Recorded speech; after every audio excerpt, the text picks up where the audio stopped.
Hey guys, so we've been talking about sellers. I want to give you kind of my advice for sellers if you are selling in a robust seller's market like we are here in Nashville. So let's go.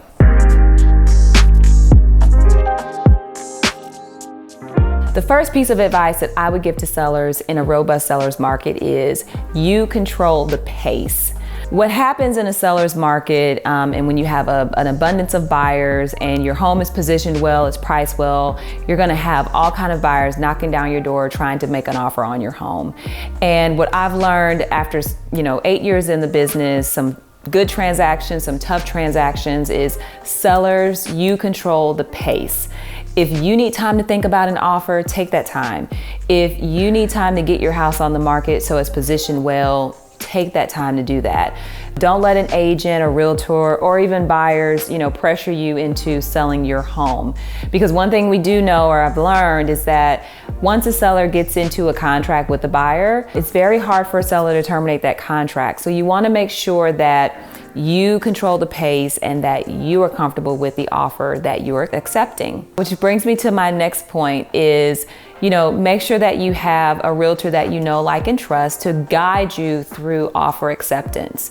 Again, once you get under contract, it's very difficult for a seller to say, I've changed my mind, or I don't want to sell my home. And so you want to make sure that whatever contract you enter into, that you are comfortable with the terms. And the best contract is not always a contract with the highest price.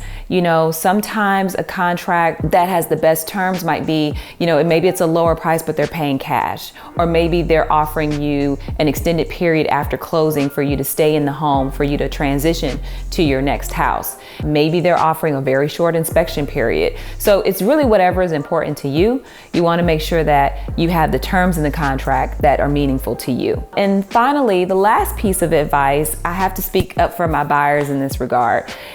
Think about selling to what we consider a real person. In our market now, we have a lot of what we call internet buyers. And it's not that it's anything wrong necessarily with those companies, but we are in the business of connecting people with homes. And so the best way to do that is to think about, is there a real person on the other side of this contract? Is there a family or someone that's going to really love on this home? And honestly, real estate can change people's lives. And so if you offer that opportunity to a person, you could really quite literally be changing their life by allowing them to contract on your new home. Okay? So that's my advice for sellers. If you have any other questions, please leave me a comment or send me a DM, and I'm happy to consult with you.